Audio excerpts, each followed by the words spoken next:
We begin tonight with major breaking news. Convicted Boston Marathon bomber Dzhokhar Tsarnaev is sentenced to die by lethal injection. The stunning verdict was reached this afternoon, exactly 25 months after the gruesome finish line bombings that killed 3 people and injured 260 others, leaving many survivors permanently disabled. I'm glad at this point this part of the process is over, and as I said, I really do hope that for all the families that have been involved in this and the jury and everybody else, that they can find some closure and an opportunity to look forward.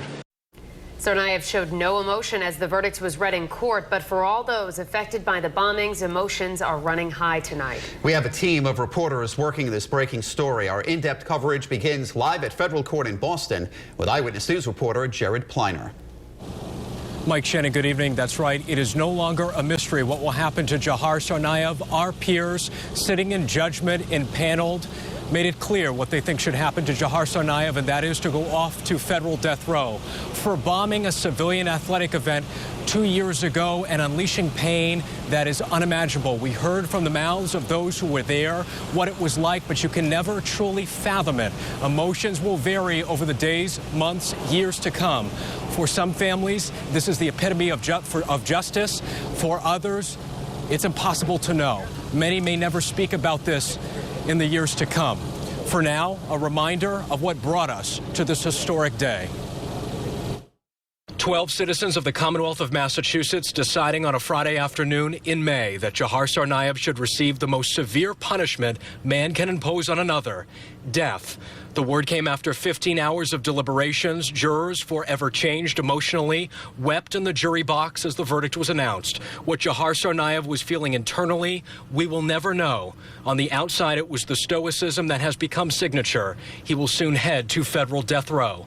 Over 4 months ago, on January the 5th, Judge George O'Toole told the jury pool of over 1,000 U.S. versus Tsarnaev would last this long, thanks to lengthy jury selection and a crippling winner.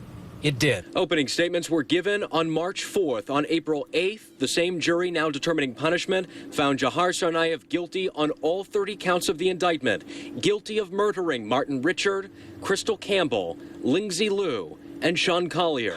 Guilty of injuring and disfiguring nearly 300 others and intending to kill more. A United States courtroom heard unforgettable testimony from survivors like Jeff Bowman, now a double amputee, Sidney Corcoran, whose femoral artery was severed on Boylston Street, both nearly bled to death, from Rhode Islander Heather Abbott, who learned how to walk all over again with an artificial leg. She just launched a foundation to help those similarly situated.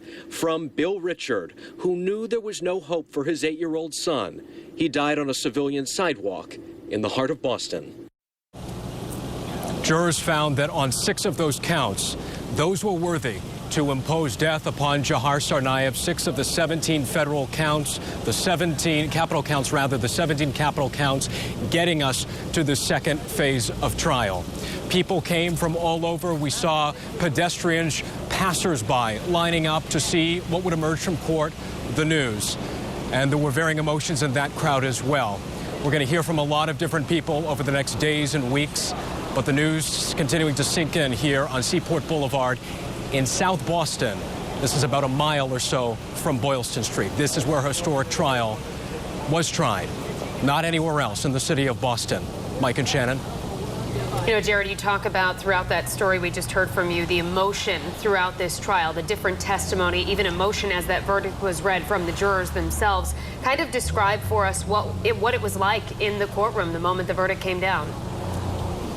I would say, Shannon, the tone was very somber. Many people will tell you there is nothing celebratory about what happened here, but again, it's a wide spectrum emotion. I can never capture that and convey that to you as many people would process and feel that. But when I mentioned in the piece that jurors were openly weeping or dabbing their eyes, we're talking male jurors among them. These people are emotionally spent. They are forever changed. That is not something that I say in a light fashion. These people will have a very difficult time moving on. They may not talk to us at all about their deliberations, about what brought them to this point. They discounted Tamerlan, older brother's influence over Dzhokhar. You see that in the mitigating factors. They did not give that serious weight, nor did they give weight, as it turns out, to the testimony of Sister Helen Prejean, who said that she believed Dzhokhar Tsarnaev showed remorse, was remorseful for his offenses. The jury said in the end, you see that in the mitigating section, they did not buy that either. Mike and Shannon. Jared, speaking of emotion, Tsarnaev showed very little during the trial. What can you tell us about his demeanor today? Mike, the same unremarkable outward expression, or I guess lack of expression, that we have seen for this entire time. What I often tell people is before the judge and jury came in each morning, there was many an occasion where Dzhokhar Tsarnaev would be smiling, laughing with his attorneys, very lighthearted. The judge and the jury never saw that. But for their intents and purposes, Dzhokhar Tsarnaev's demeanor through this whole thing was unremarkable. That continued through today. The only thing that I saw of note was that Judy Clark nudged Dzhokhar Tsarnaev on the arm after everything was said and done and before he was led away. Mike and Shannon. Jared, we've seen, especially on Twitter, pictures of the media sitting on the ground outside the courthouse just waiting for people to come out, maybe families, victims of families. Can you describe the scene outside of the courthouse as we wait to maybe hear from some of those close to the case? Well, Shannon, the barricade line that we saw of cameras throughout this entire process seemed to grow in a way that we have not seen previously. We have media here from all over the world. You walk on the sidewalk in front of the Mokley Federal Courthouse, you hear languages from across the globe being spoken. This news transmitted to, you could say, every corner of this earth. People on the sidewalk very much glued to what was happening, asking me questions, asking questions of fellow reporters. What happened in there? What was it like?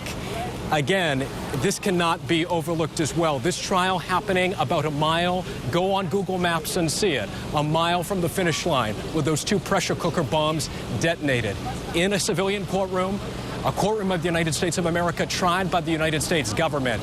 It is a momentous occasion. We're going to have much more for you as we continue on through tonight. We're going to hear from the United States Attorney, Carmen Ortiz. The defense, I can tell you, did not say a word as they left, so we will not be hearing from them, but you're going to see them as they left the courthouse. We already heard from Governor Charlie Baker, and again, the sound will continue. For now, live in Boston with the Mobile Newsroom tonight, I'm Jared Pletter, Eyewitness News.